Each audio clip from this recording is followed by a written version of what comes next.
Alrighty, what's up everybody? Peter Joseph here for a Sunday afternoon video. Right here on the main channel. Killer of Demons 669. And as always, thank you for watching. Make sure you like the video. Hit that subscribe button down below on this channel and my other channels as well. Show me your love and support. And you can leave a comment if you wish, but if you leave stupid comments, get deleted and blocked. If you don't like that, too bad. Cry me a river. And don't forget to follow me on social media if you dare. Facebook, Twitter, and Instagram. Share the video all over the internet. But most importantly, tap and slap that bell. And turn on all notifications so you don't miss the next video. And that's it. Simple as that. And if you miss anything, then just go back a video. Or two. Just go on my channel, go to my video section, and check out the latest videos. So if you missed one, then you shouldn't have a problem. And if you're not getting my notifications, then blame YouTube. Or unsubscribe, resubscribe again, hit the bell again, turn on all notifications again. So, gotta do all that process again. So, it sucks, but, you know, that's how YouTube is. It's broken! And Neil can't fix anything, so. The idiot that he is.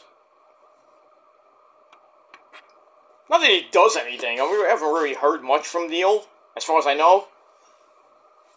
So, I don't know if he's better than Susan, that bitch, but not really done anything productive. YouTube's still an asylum, basically, and, you know, idiots still run the fucking place. But, you know, maybe Neil has to go, and we'll get somebody that actually knows what the fuck they're doing. And we can combat all this crap that's been going on. With just people that should be in jail for the shit they do on this website. Not in general, but on this website. And we all know what that is. I'm not going to get into it. But that shit needs to stop. And if not, then you could sue YouTube up the wazoo. They're not going to do anything. As much as we want this fucking website to shut down, it'll never get shut down. It really should be his own website and not even, should have never, ever merged with Google. Because I think that was a bad move. At the time it was good, but now it's like, why? Should just be its own freaking website. Like it used to be when it first came out, pretty much up until 2010, 11, I don't know when it merged with Google. We had to make all the Google accounts, you know. And then everything just got discombobulated. They took out a bunch of features we loved, like the video reply feature, the messenger feature. You can use the webcam feature on YouTube. You don't have to, you know, use StreamYard. You know, yeah, Google, and then, you know, annotations are kind of in and out. You know, it was a good time back then. Back in the old days. But now, it's just like, YouTube is just, it's a monstrosity like everything else on social media. Run by idiots like, you know, like Elon Musk and freaking douche. Social media is just like, it's retarded right now. You should have actual people that care about, you know, their the people that use their platform, like YouTube or and Facebook and Twitter and Instagram should be run by schmucks like Elon Musk and Mark Zuckerberg. And then you have Neil, well, pretty much the president of YouTube. Don't know what the fuck they're doing. They don't care about the people that use their fucking website. The websites, I should say. The apps, or whatever it may be. It's just fucking retarded. They should go.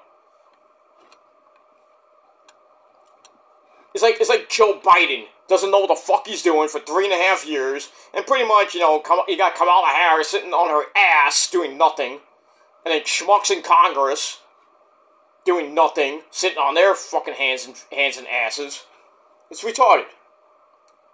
But so, you know, soon, pretty much in 6 months, we're gonna get change. Hopefully. Donald Trump is going to come in. Everything's going to go back to 2016 to 2020. Hopefully, with inflation goes down, the prices of gas and groceries goes down. Maybe, you know, certain bills go down. Like, and hopefully everything gets fixed with the internet and other things, you know. It goes back to basic Trumponomics, basically, from 2016 until the pandemic.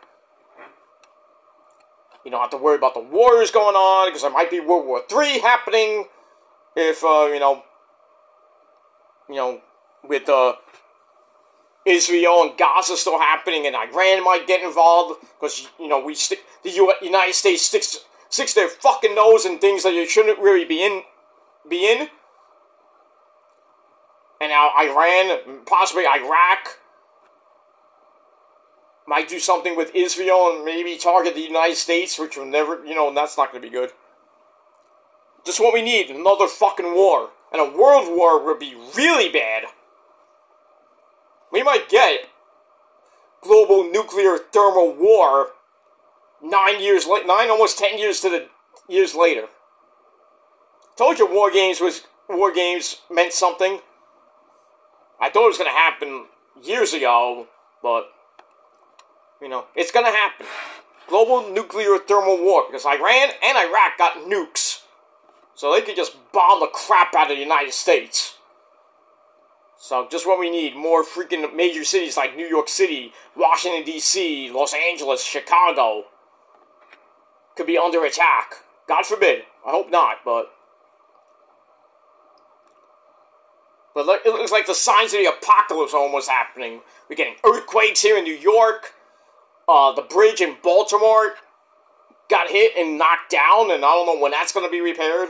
Probably like 5-10 years from now. We got tsunamis and earthquakes in like Taiwan and other parts of the world. The world is changing. It's just crazy that we have to go through it. It feels like the apocalypse almost. You know, God might be coming down and we don't even know. The second coming of God. But, you know, we have to go through it. It's like David Lee Roth once sang, you gotta roll with the punches to get to what's real. So, it is what it is. You know, some of us don't want to live in certain, you know, where we're living. Like, a lot of people are leaving New York because Mayor Adams is a bitch. And then that slut, Kathy Hochul, don't know what they're doing. New York's a cesspool right now. All these migrants are coming into major cities like New York.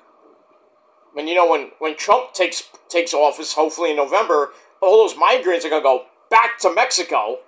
And they're not even, you know, we can see them anymore. The wall will be protected again. And built to where they can't even get across the border. The only way you can get into the United States is flying. So, hopefully, you know, Mr. Trump can fix immigration. I don't know if he can, but he fix everything that Biden messed up. We won't be getting into wars with Russia or Iran and Iraq. That don't even won't happen. I doubt it will ever happen. But if Biden, I'll say this, if Biden and Harris get re-elected, forget it. I think everybody and their mother will be fleeing to different countries. Because it's just going to be a mess for the next 4 years. Until 2028. Not that it's a mess now, but it is what it is. Alright, enough about politics and all that bullshit. Let's get to something actually real. And that's the wonderful world and the sport of professional wrestling. And we're still calling it professional wrestling again. That's great. One of the sports I love, and that's professional wrestling. And that's it. And it is time, ladies and gentlemen, for your late and out-of-date Smackdown and AEW Rampage review. For April the 12th, 2024, you're watching this video on April the 14th, 2024, Sunday afternoon. Hope everybody's going to have a great weekend. And, well, start the new work week. And don't forget, tomorrow, you have to pay your taxes. So if you haven't done it now, you better do it by tomorrow night. Or whenever the deadline is. Because you're going to be in a lot of trouble if you don't pay your taxes. You're not going to get that big, hefty refund. I should be getting mine hopefully by the end of the month or by May. Get a nice round number. I'm just waiting for that. That's my vacation money. Can't wait for that. We move on with that. Alright, so Smackdown and Rampage last night, well, this past Friday night, was okay. Rampage was like, garbage. And Smackdown wasn't that bad. We had a major debut, on Smackdown. We had Cody! MDK only Cody, you bitch! No! So we're gonna hear from him when, who his first opponent might be for his new title. We're gonna hear from that. We're gonna hear from Bayley! Give me a hug. We've got that, and a little bit more on Smackdown, as we're now rolling to our next pay-per-view, Backlash from France. Coming up, May the 4th be with you, 2024. So I got 1 p.m. on Peacock and your local pay-per-view outlet or whatever, or wherever you watch the show on. And that's it. Alright, so this is the aftermath of WrestleMania 40, which is basically, it was good. It was probably one of in the top 5, almost the top 10 best WrestleManias of all time, even though Night 2 was just better than Night 1. Just me. We got that. So we move on with that. Alright, so we start the show off, and as always, we are emanating from the Little Caesars Arena in Detroit Rock City, Detroit, Michigan, and our commentary team of Corey Slave and Bad News Reed Bennett. I'm afraid I got some bad news for you. That's it. Alright, so let's get into it, and we'll not waste any more time. Alright, so we start off with a quick recap of WrestleMania, and then we go right into Cody! No! So Cody comes out, basically like he did on Raw.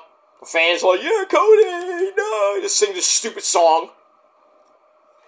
And then he gets the Heroes Welcome on SmackDown. We get the fans chanting, you deserve it! No, you don't! So anyway, so after that, Cody wants to talk, say, hey, what do you want to talk about? So he talks about how The Rock interrupted him on Raw and made him think of someone from Detroit that used to say, who the hell told you tonight was open mic night, bitch? Meaning his lovely wife, Brandy, who is from Detroit, now lives in Atlanta. So he brings that up from a few years ago on Dynamite when she said that epic line to Jade Cargill when Cody and Brandy faced off against Jade Cargill and Shaq during the pandemic era.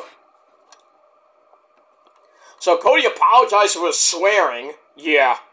Why didn't you apologize for when you called The Rock, said little dick syndrome to The Rock? Hypocrite. So anyway, he talks about The Rock handing him something we couldn't see, and Cody still doesn't tell us what it is, but I think we all know it's, his father's, watch that he gave to Dwayne. So anyway, Cody said that The Rock is going back to Hollywood, so he's now in the rearview mirror for now. He's coming back at SummerSlam, along with Roman. That means it's time to get ready for Backlash in France, as he's going to be taking on one of 6 wrestlers. And those wrestlers will be Santos Escobar, Rey Mysterio, Booyaka Booyaka, Eli Drake. I was like, Eli Drake. That's an insult. That's a fact of life. AJ Styles, Bobby Lashley, and my boy Kevin Owens. They're going to have triple threat matches on the program. And the winners of those triple threat matches will face off next week on the program. And the winner faces Cody at Backlash for the belt. Okay, so we got that. So he says, we're sold out here in Detroit, another big pop. And he's no longer the hunter, but now the hunted. And he tells the 6 wrestlers, if you come at the king, you better not miss. And for those of you who don't know, he was undesirable, became undeniable, and now is undisputed, blah, blah, blah. I'm Cody. Alright, so we got that. So, decent promo from Cody. 3.25 out of 5 stars.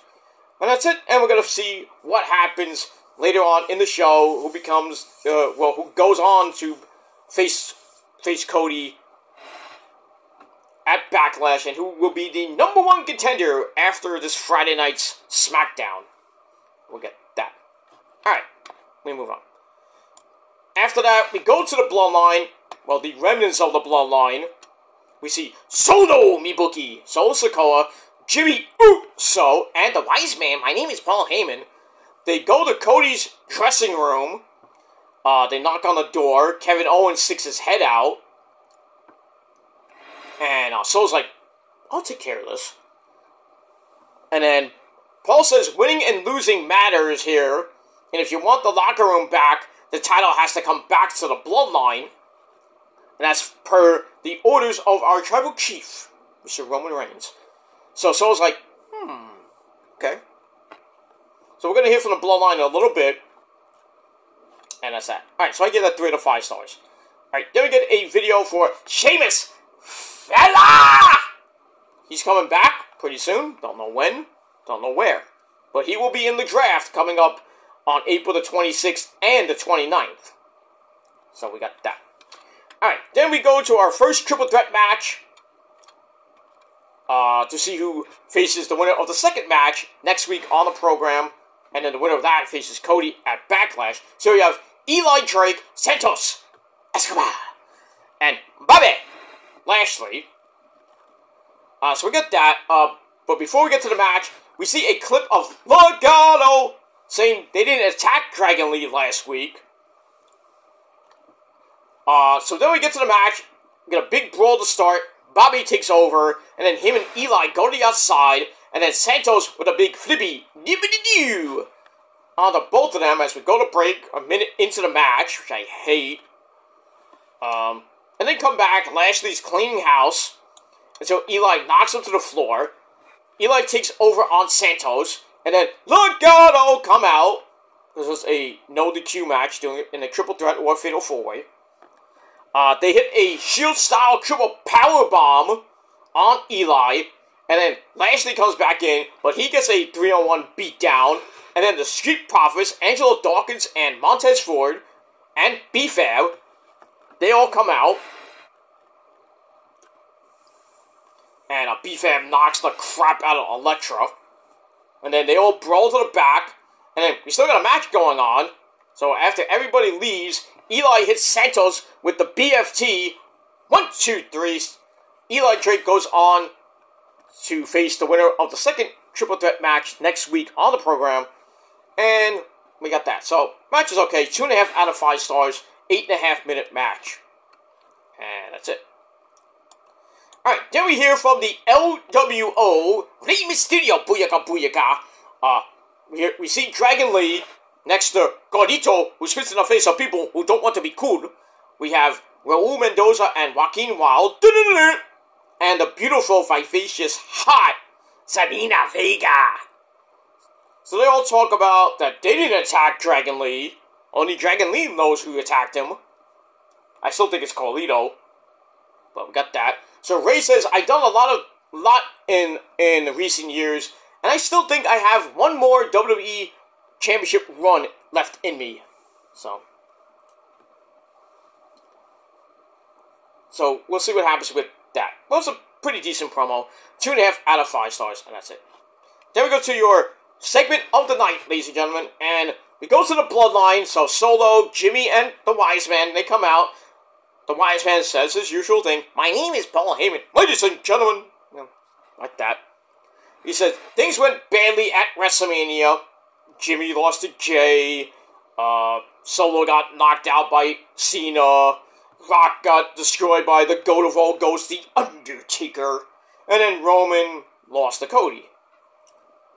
So, thanks to Seth Rollins, who, you know, has been pretty much a big problem for them.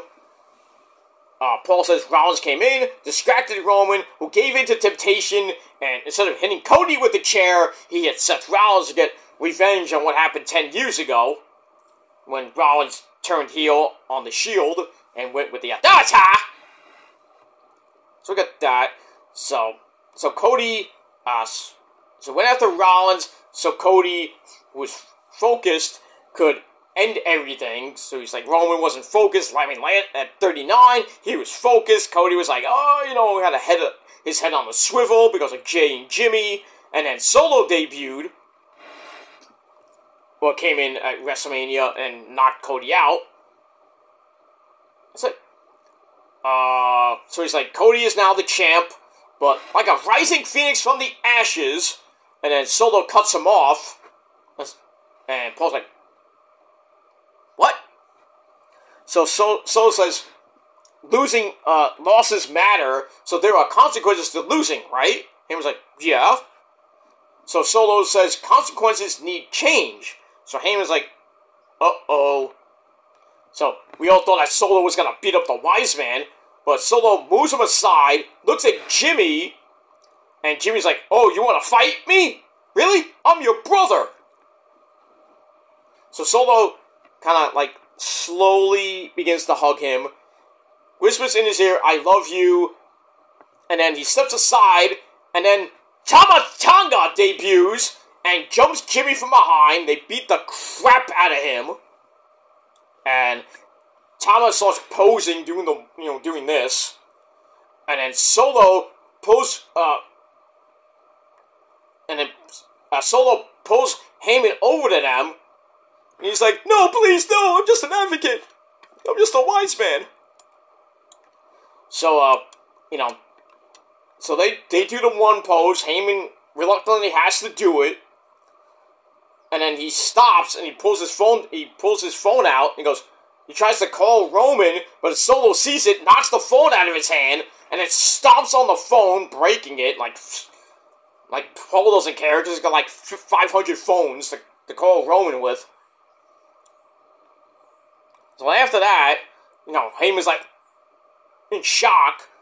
Jimmy then goes, not Jimmy, Tama Tonga goes to the outside, grabs a chair, wraps it around Jimmy's neck in the corner, and then Solo goes over to him and says he loves him, backs up, and Heyman's like, this is not what the Tribal Chief wants! And then Solo's like, I don't give a shit, and hits the running, MAGA attack, basically to storyline put Jimmy away, which did not sit well with Naomi. And, well, at least she gets time to be with her husband now, but her husband is pretty much now in a neck brace. That sucks. So that's it. So they take Jimmy out. They're basically kicking him out of the bloodline. So it's just Solo and Tama Tonga for now. And eventually Jacob Fatu will be joining, maybe tomorrow night on Raw, after he takes out Jay. And then Jay and Jimmy will reunite and team up with hopefully the wise man, Paul Heyman, as a face. And then Roman will come back by SummerSlam. So we're going to get a humongous civil war between Roman's OG bloodline and Solo / The Rock will be coming back. The Rock have his version of the bloodline. And they're going to go to war. And the only way to stop it is at War Games as a Survivor Series this November. And that's it.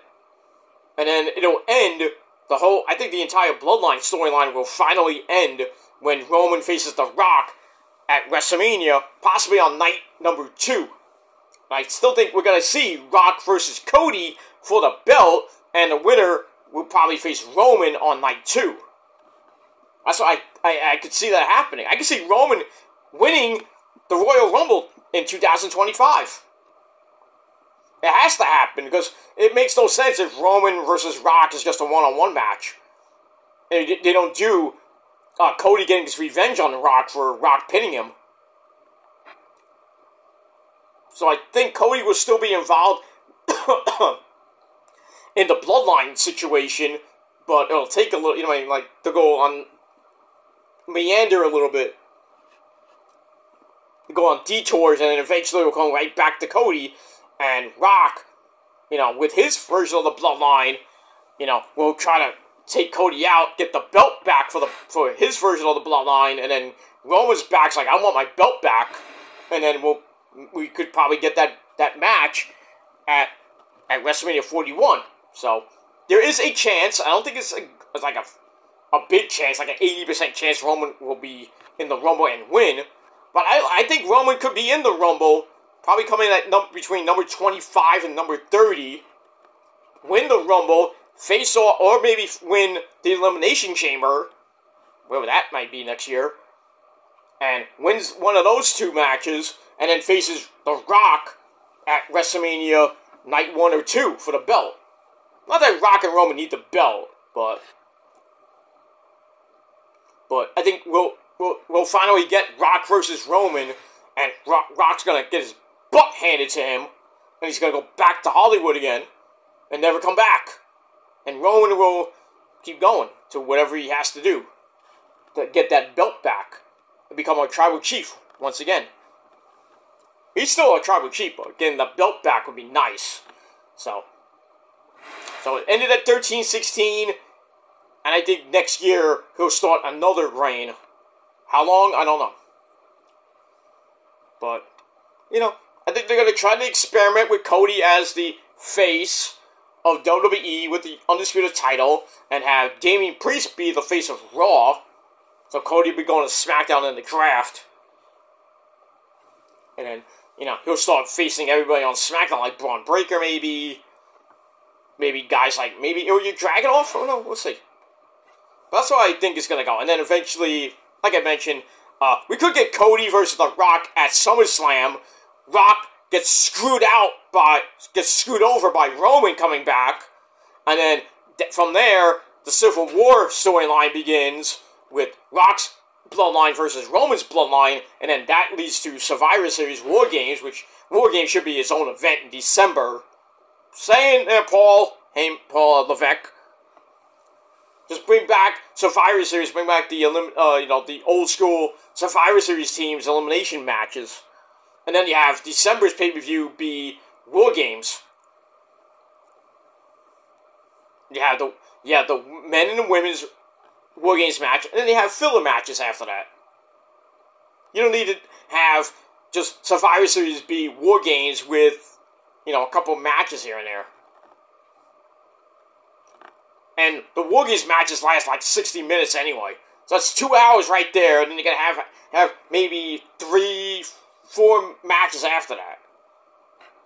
Just in between those the cage matches, that's it. You just have one pay-per-view, basically, like Survivor Series, but Survivor Series should be just traditional Survivor Series matches, and then you have like the main event for the titles, the main titles, Cody could defend the belt at the end of the night, or Damian Priest could defend the belt at the end of or in the middle of the night, and then you base it around, you have Rock having his team, or some type of Survivor Series elimination match, like it was back in the old days. Like Hogan would have his team facing off against Ted DiBiase's team, or whatever it may be. That's what Survivor Series should be about, not War Games. War Games should be its own event, because that's what it is, an event. It's not a match, it's an event. So, but we'll see what happens with all that. Alright, so it looks like Solo's taking control right now of the bloodline. I mean, Heyman's just, nervous about what's he gonna do. And he can't really call Roman, because, Solo and Tama Tonga might find out. And maybe eventually Jacob Fatu coming in. He's pretty much signed, we just don't know when he's coming in. Maybe Monday night on Raw tomorrow night, or maybe after that. And we'll see what happens. But I gave that segment 3.5 out of 5 stars, and that's pretty much it. And we move on. Alright, then we go back to the wrestling action. We have a 79-second Suckfest match with Braun Breaker. Basically destroying Cameron Grimes to the moon. That's it. Braun wins in 79 goddamn seconds with the Spear of Doom. And that's it. Bing, bang, boom. Good night. So, it is what it is. Poor Cameron Grimes. What's that? Alright, then we got AJ Styles with a promo talking about his match with Rey Mysterio and Kevin Owens, and hopes that Eli Drake is watching. Well, yeah, he will be. He will, because he's facing one of you guys next week on the program. So, get that. Move on. Alright, after that, we go to Bayley! Give me a hug.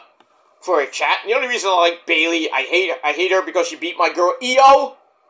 But she's a 49er fan, so that's a big, huge brownie point in my book. And she got a badonka-donk.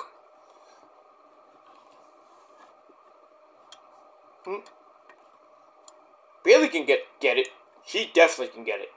But, you know, it is what it is. But anyway, she comes out. Fans love her. They're cheering her on. So Bayley talks about how good it feels to hear the fans cheer for her again, and how she has been champion multiple times before. But this time it feels a little bit different because she had to beat one of her so-called best friends, Io, to get there. And it represents the most talented locker room she's ever been a part of. But even more than that is because of all of the fans. And she said the fans never gave up on her, and she thanks them so very much. The fans like, yay! Alright, so she wants to give a new opportunity to some of the women in the locker room. And then we hear the music of Daddy's favorite girl, Tiffany Stratton. Daddy! So she comes out looking like $1,000,000, looking at her humongous tatas just popping out. Oh, jeez. So anyway, Tiffany isn't sure why she wasn't invited to WrestleMania. So she accepts the challenge, and Bayley's like, so Bayley wasn't talking about Terry? Because she had someone else in mind. Who's Terry? Terry Bradshaw? Terry Funk? The late great Terry Funk? I don't know. But anyway, she was talking about Naomi, and Terry's like, Naomi? She couldn't win a title if it glowed in the dark. Ooh. So anyway, Naomi comes out, and Terry's like, I already beat you. So Naomi's like ready for action, and gets the mic and says that Tiffany is trying her on the wrong night. Says you faced me on a bad night there, Tiff. So she tells Bayley, I can't accept your challenge just yet, because I need to beat Tiff right here and right now. So Bayley's like, okay. She leaves the ring and kind of just stands on the outside. So then we get to Tiffy and Naomi 2, and I gave this segment 2.5 out of 5 stars. So then we get to the match. Before we get to the match, we go to Paul Heyman outside. Well, he's inside the trainer's room. Kayla's like waiting for someone for an update on Jimmy. So Paul comes out, and it doesn't look good. And then we see Tama Tonga come in and says, by orders of the tribal chief. And he was like, what? And then Solo comes in with his taped thumb like. So then they leave, and Heyman's like, what the fuck does that mean? So he's like thinking that Roman gave Solo the order to bring in Tama Tonga to beat the crap out of Jimmy. So Heyman's got some questions to ask the tribal chief. So we'll see what happens with that as we move on with tomorrow night, and then this coming Friday on Smackdown. Look at that. So I give that 3 out of 5 stars. Alright, now we go to Tiffy versus Naomi.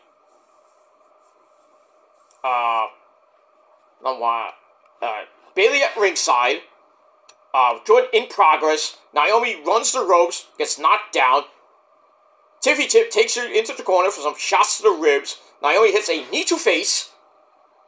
And then they get back up. Naomi hammers away on Tiffy Tiff, only to be sent to the outside for a big crash. As we go to break, we come back. Naomi hits a middle rope spinning kick to the head. But then Tiffy comes back and drops her. Hits a running double stomp for a near fall. That was sick. She goes for the prettiest moonsault ever. Missed it. Uh-oh. She rolls through. Then Naomi grabs a fruit roll-up. 1, 2, 3. And so she grabs a fruit roll-up. 1, 2, 3. In a little over 9 minutes. Naomi gets her win back after Tiffany won the first one. So we get that. Bayley seems happy about that. So we'll see what happens with that. I'd love for Tiffany to beat Bayley and win the belt, but don't know if it's going to happen or not. So we move on. Alright, then we get a video on the new Smackdown Tag Team Champions. Oh, he did it. Grayson Waller and Austin Theory. A-Town Down Under, their new tag team name.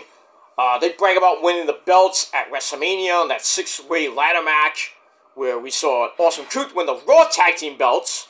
We'll see what happens with them tomorrow night. And we got that. Alright, speaking of the SmackDown Tag Team titles, we have the Street Profits, Angelo Dawkins and Montez Ford, and British Strong Style of the man with big quads, and that's Tyler Bate and Pete fucking Dunne.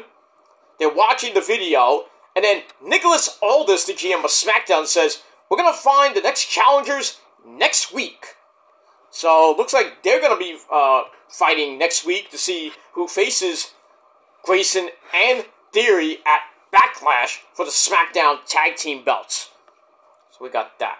I would love to see British Strong Style win the belts.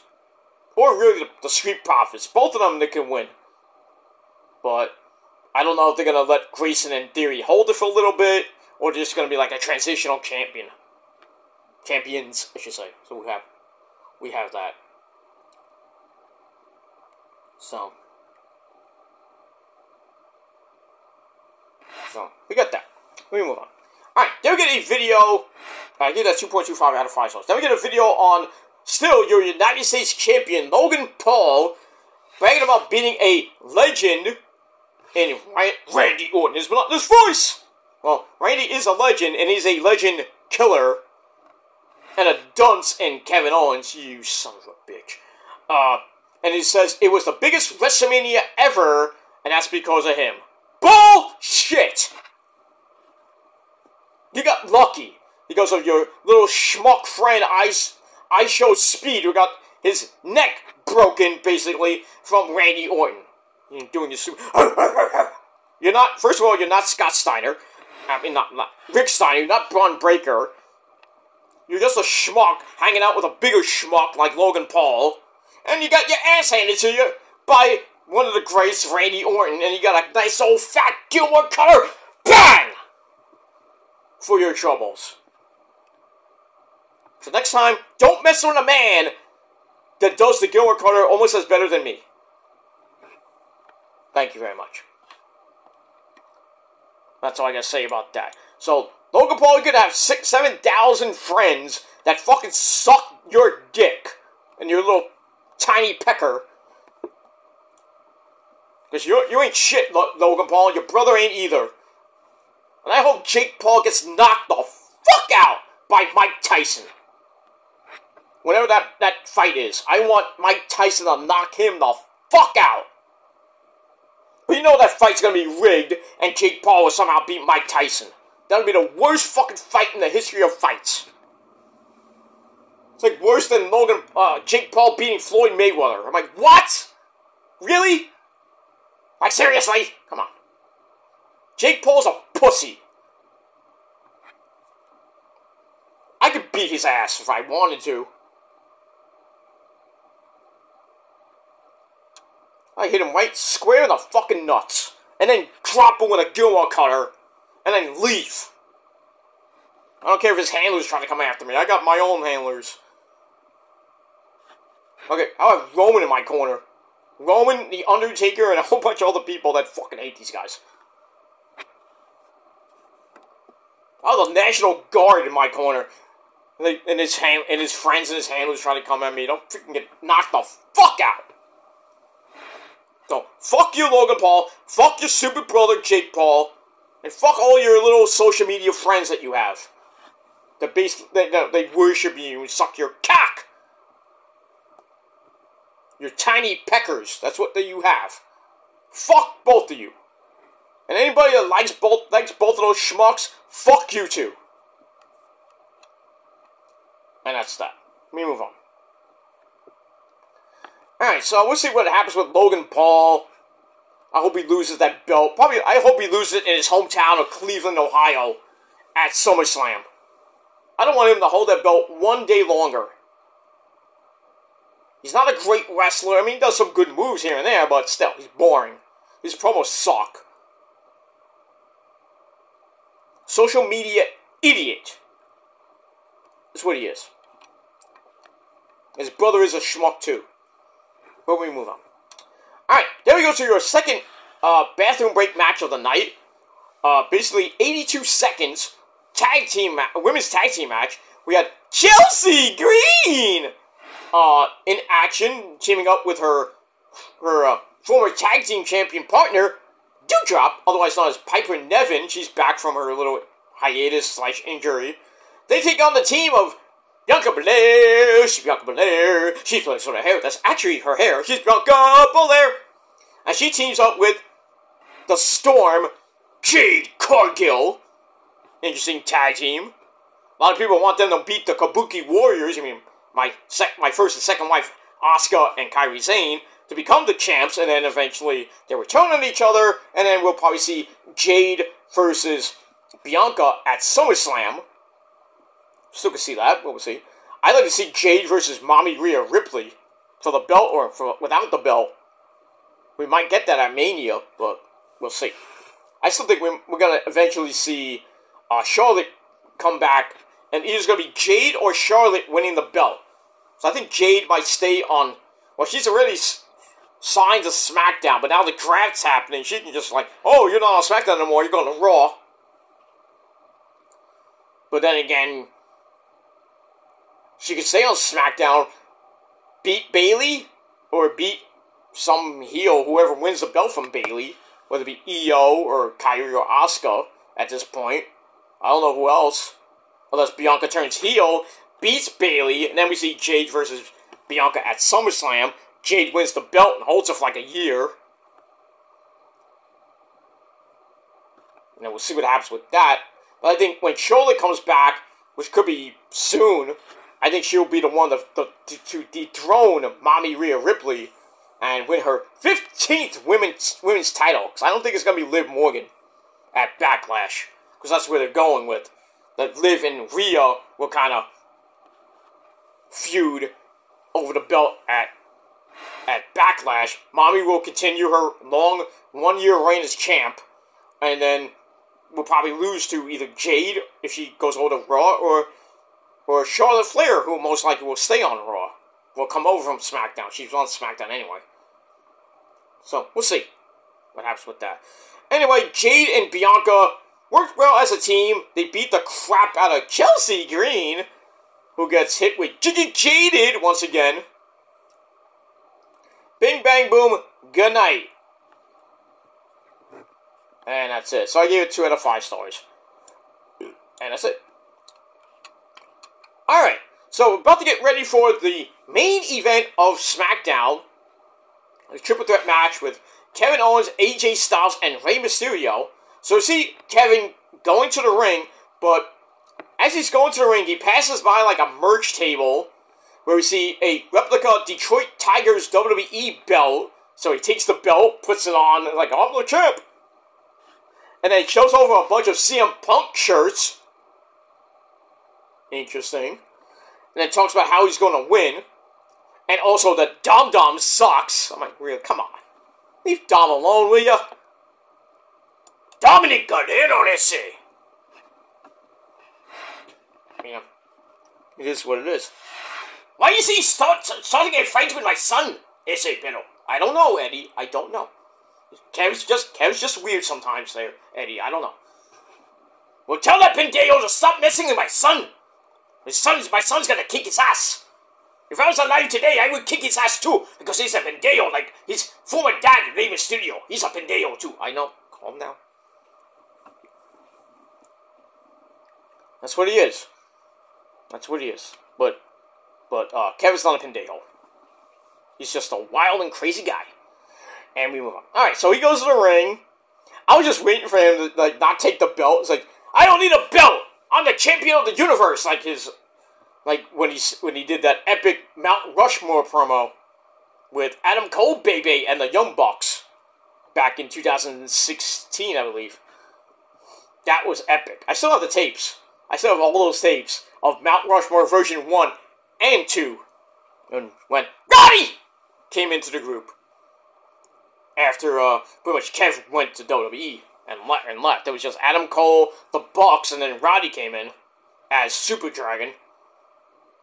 Even though Adam Cole first came in as that. When he got kind of kicked out, but he came back. But it is what it is. Alright, so we go to the main event. The winner faces Eli Drake next week for the shot at Cody at Backlash. So, pretty good match. It's also with AJ getting sent to the floor. And also Ray's flippy dippity doo without much trouble. And then Kevin knocks AJ down, hits a cannonball against the barricade. Ow!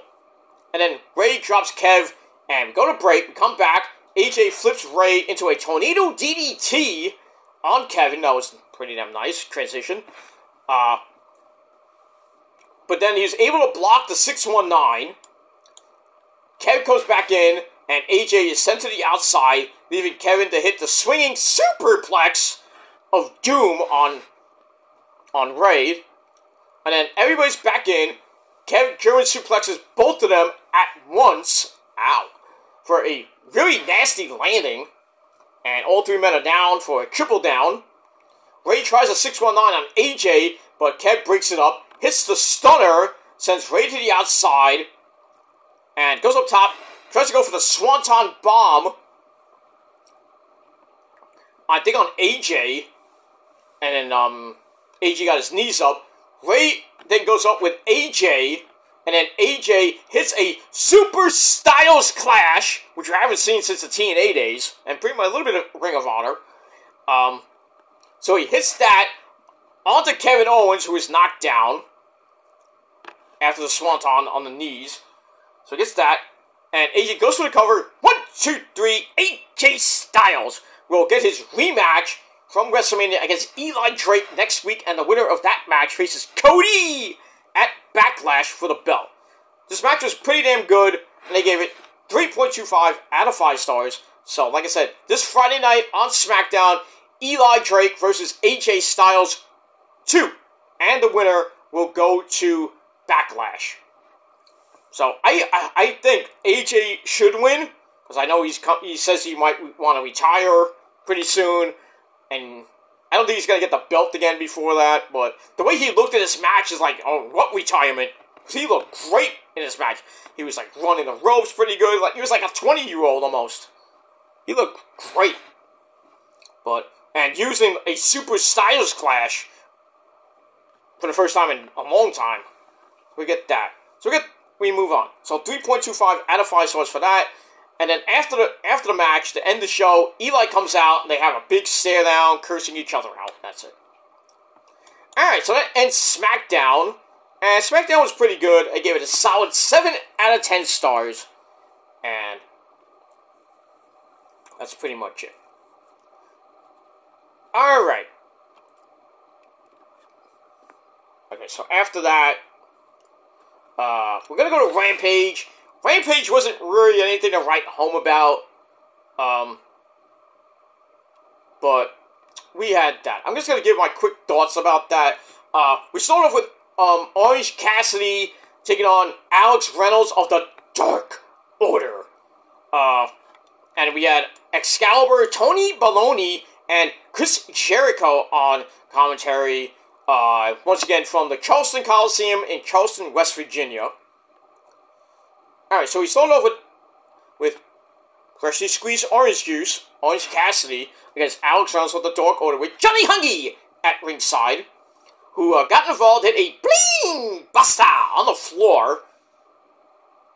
And then, eventually, you know, at the start of the match, Orange Cassidy didn't give two shits about the match. He's like, whatever, man. Bryce's like, come on, let's wrestle. And then eventually we see, Johnny Hungy and Alex Reynolds hug each other like Chucky T and Trent used to do, and with Orange Cassidy. So I got him pissed off, and he just goes off on both of them. But then eventually, they go to the outside, and Johnny Hungy tries another move, but then Orange Cassidy hits a Superman punch, or the orange punch. You get that. Even if we get a super stunner, a whippersnapper, made famous by Mikey Whipwreck, for all you people that don't remember him, by Alex Reynolds. But he goes and dives onto Johnny Hungy by accident. On the outside, to go back in, and after Johnny Hungy hits the orange punch on Johnny Hungy, and then he goes back in, hits the orange punch on Alex Reynolds. 1, 2, 3, in 10.5 minutes, this match finally ends. It was an okay match. 2.5 out of 5 stars, but great to see the whippersnapper get brought in. That was nice. I miss Mikey Whipwreck. I miss him. You know what else misses him? Cactus Jack. Doritos, Mikey! Doritos, they're very tasty! Cactus, what did I tell you about those damn Doritos? You idiot. Oh, I'm sorry, Terry!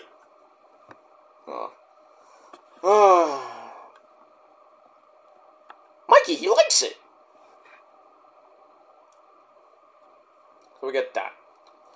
Former tag team champion multiple times. I think he was world champion.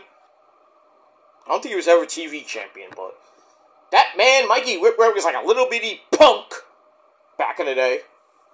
But he kicked some ass.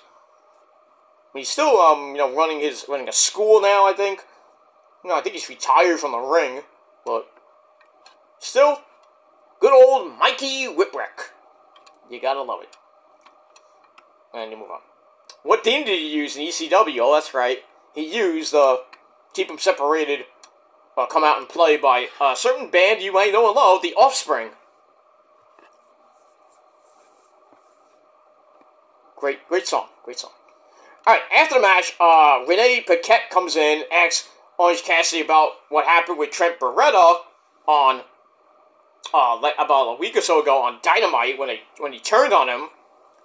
So he's about to tell us what happened, and then Trent comes out to interrupt, and then he goes to the ring, and then Chucky T pops up behind Orange Cassidy. I thought he was gonna do a heinous act and attack Orange Cassidy, and then him and Chucky T will be heel best friends.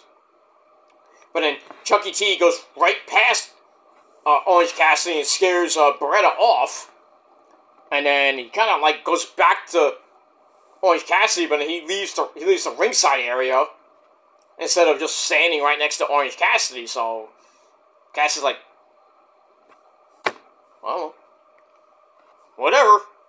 So we'll see what happens with the best friends chaos going on now.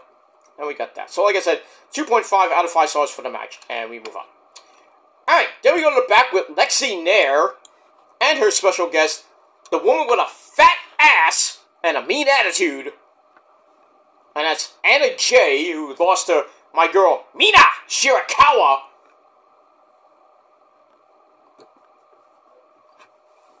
On, last week. I think it was on Ring of Honor TV. Or the week before that, I should say.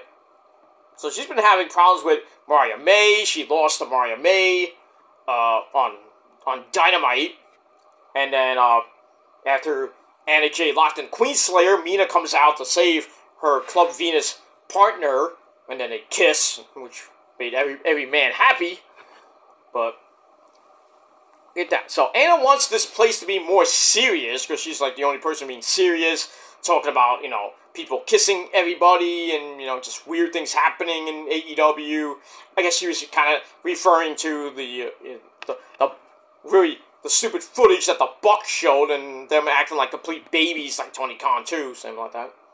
So we get that, and then Azumi, or her initials AZM, but her name is Azumi. I don't know why you would have AZM and call it Azumi.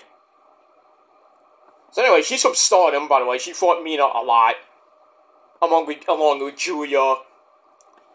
So Azumi comes in looking pretty. Ta-da! So she comes in and says, I don't think much of Toni Storm. So it looks like we're going to get Anna Jay and Azumi teaming up against Mariah May and Mina. So we're going to get Club Venus versus Anna Jay and Azumi. Maybe this Wednesday night in the program, or next week, or on Dynamite or Rampage next week. Interesting. So I like how, you know, Stardom's getting some superstars coming in. I mean, we see Yuka Sakazawa, whatever her name is, you know, Yuno from Final Fantasy X. She's in there a little bit. She's from Stardom. You know, we got the, you know, Joshi. We had the dude who runs Joshi, you know, with Julia at Stand and Deliver, sitting next to Julia. When Julia's debut for NXT, you know, I think him and Asuka and Kairi kind of mended their really bad relationship. And now it looks like Mr. Obani-san and the owner of Stardom, I don't even know what that is. You know, they formed a little union, and now we got IWGP and New Japan and Stardom kind of union with CMLL coming in. So Forbidden Door is going to be really wild this coming June. And we'll see what happens with that. I think we're going to see Moxley, the new IWGP champion, take on Naito in a rematch from Windy City Riot for the belt at Forbidden Door. We can see that. And then, we can see Mercedes Moné versus somebody from Stardom. I don't know who. Maybe against Mina. That'd be nice. But, damn, what do I root for? Shit. I think Mercedes could beat Mina's ass anyway, but it is what it is. We'll see what happens with that. And then, you know, maybe get some guys from CMLL to come in. Maybe we'll have, you know, Shibata coming in and fighting somebody. You know, maybe not Tanahashi per se, because he's the owner. He's not done wrestling. Probably get maybe Ishii to come in for Forbidden Door. You know, maybe get Jeff Cobb and a little bit of the United Empire reunion, maybe. We'll see. I don't think they're going to get, like, someone like Dolph Ziggler, you know, the global champion, to come in at Forbidden Door. Maybe they could, because he's the global champion after all. We'll see what happens with that. Maybe the tag team champions. Maybe Shota Umino will be there. Maybe Jack Perry. Who knows? Well, it's just going to be, you know, weird.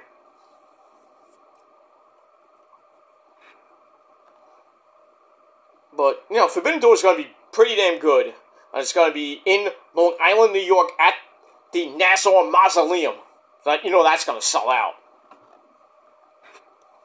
Even though it would be nice to be in Arthur Ashe Hall Stadium, that hosts a little bit more people than the Nassau Mausoleum.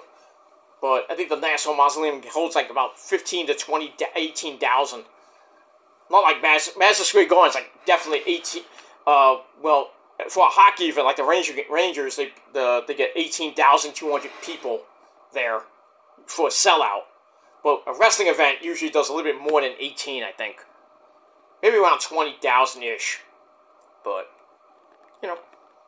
So, they will probably sell out the Nassau Mausoleum for Forbidden Door. But that's June 30th. But we have to get through Double or Nothing. We get through Dynasty next Sunday. Then we go to Vegas for Double or Nothing. And then after that, we go back to Long Island for Forbidden Door. Then we have, like, basically 2 months till the next pay-per-view, which will be All In 3 in Wembley. And then the week after that, September the 1st, is All In Chicago. And then October, we got Wrestle Dream 2. And then at the end of November, we got Full Gear, and then at the end of December, we got the second annual World's End pay-per-view. And that's it for AEW pay-per-views. As far as Ring of Honor goes, probably do Death Before Dishonor this summer. And then I think we're gonna, I don't know if they're gonna have another event after that, but I think after that will probably be Final Battle. But we'll see what happens with that. Alright, let's get back to that. Alright, so Anna Jay and Azumi will be taking on Mina Shirakawa and Mariah May. And we'll see what happens with Toni Storm in between there. So we get that. We move on. Alright, so I get that 2.5 out of 5 stars. And that's it. Alright, then we go to the TBS title match between Julia Hart against legit Layla Hirsch in a house rules match.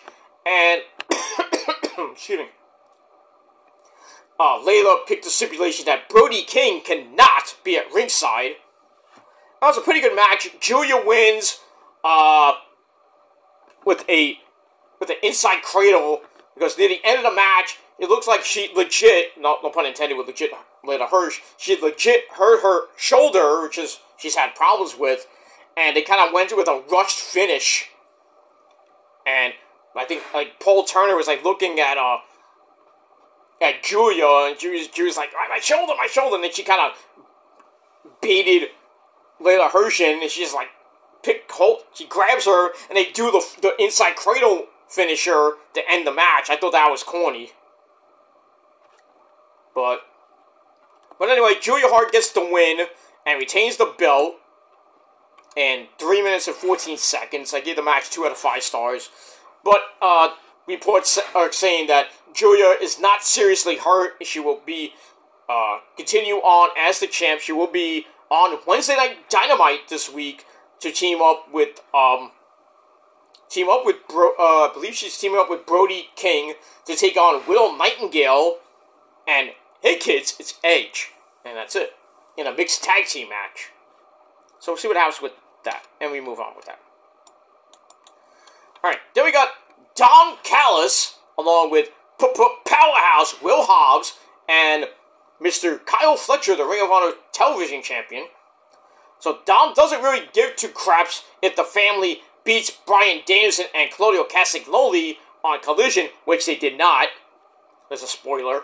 As Claudio hit the neutralizer on Kyle Fletcher to get the win, but then afterwards, Takeshita comes in and beats down Claudio, and then he hits a bling buster on the ramp to Danielson, and then they leave as Claudio came in late for the save, throwing a chair. So we got that. So anyway, so Don Callis doesn't care about that match, but instead he just wants Danielson hurt before he faces Ocean Spray at Dynasty. So he's like, let's go back to the Portland territories. Rip out his eye, like legit, rip out his eye. I'm like, ew, that's nasty. You're a sick man, Don Callis. Sick man, you are. And that's it. So I gave that 2.25 out of 5 stars. Alright, after that, we go to the grudge match between Zack Knight, Paige's brother, Saraya Knight, and the beautiful Harley Cameron. Good God almighty, she looked hot. He takes on Angelo Parker. No Ruby Soho. Because they kind of said, you're going to go on your own. Oh, you don't need me. So anyway, pretty decent match. Saraya and Harley get kicked out by the referee. They get quickly ejected, but then they come back at the end of the match. Zack hits a quick powerbomb for a near fall, and Parker was busted open on early in the match. I don't know how he got busted open, but like we see Zack Knight in the corner, like grabbing his hands, like Argh! And then like he was like not gushing blood, he was like busted wide open and stuff. But anyway, so he hits the powerbomb for a near fall. Then he tells Angelo, it's like, I'm going to take real good care of Ruby. And then Parker just fires up, starts beating the crap out of Zack Knight. Not that it really mattered, because Zack hits a running forearm. 1, 2, 3. Finally finishes off Parker. Good fight, but even Jericho's like, come on! You know. But all that, and, you know, Zack Knight's like, that's it. Knocked him the fuck out. And he gets the win, and then Saraya Knight and Harley come in to celebrate with Zack. And that probably ends this feud, but I think it's going to continue, but we'll see. Alright, so 2.25 out of 5 stars for this match, and that's it. Alright, then we go to the back with Alex, I believe it was Alex Marvez. No, it was, I think, was it Alex? Whoever. Anyway, we have Kyle O'Reilly Auto Parts. He's there, and he wants to face Rocky Romero. Because Rocky's going to be took on Roddy at Battle of the Belts for the Intercontinental title, and lost. So we got that. And it says, whoever wins that match, I want to face. So, spoiler, Roddy beat Rocky Romero. And at Dynasty, Roddy will defend the belt against his best friend, Kyle O'Reilly. And I could say, title change? We'll see. At Dynasty, but, I mean, we'll see what happens with that. And we move on with that. So, Rocky leaves, and then we hear Roddy come in and goes, Kyle! And, seems really pissed off that, you know, Kyle's like, we're friends, why would you, you know, I would love to give you the title, but, you know, I would love for you to be champ, but Roddy's like, you know, the Undisputed Kingdom can't be without the international champion. You know, so he's like, I have to be the Intercontinental Champion. You can't, Kyle. So we'll see what happens with that. So I give that 2.5 out of 5 stars. Alright, then we get a video on the match between Danielson and Claudio taking on Powerhouse Will Hobbs and Kyle Fletcher. That happened on Collision, and we all know I already told you that the BCC won. I don't get that. Alright, then we go to your main event of Rampage. We have Matt Sydal, namaste, taking on 1/3 of the Ring of Honor 6-man tag team champions. That is the Switchblade. Wait, what's Switchblade? Jay White comes out with the Ass Boys. I'm surprised this is the main event. This could be an email. So anyway, the match was they fight over control. Matt Sydal kicks away at the leg. Then another kick to the leg, and a spinning kick to face has the Switchblade down. Then he hits a head scissors to send him to the outside. And then Sydal hits a meteor off the apron. So he's in full control early on. But Jay White gets back up to drop Matt Sydal face first on the apron. Ow. As we go to break, we come back. The Switchblade still holds Sydal in a basic 1904 chinlock. Sydal fights up and hits a jumping knee to face. Followed by the question mark kick for a near fall. Then a roll up gets another near fall. Jay White comes back with a swinging rock bottom. Back out. Rock bottom. Goes for the Blade Runner. It gets countered into a Poison Rana. But Jay White comes right back to hit the Blade Runner on the second attempt. 1, 2, 3, in just under 11.5 minutes. Jay White gets the win, and that ends Rampage. So, not a great Rampage, per se. There was a couple of good moments in there, but nothing great. I mean, seeing Azumi, it's always great to see the hot Japanese chicks. That's the only thing that really mattered. Other than that, pretty garbage show. So I gave it 6 out of 10 stars for that. So let me know what you guys thought of the show in a comment down below. You can do your own video if you want. And just let me know what you guys think about Smackdown, the debut of Tama Tonga, what's going to happen with the Bloodline, you know, after that.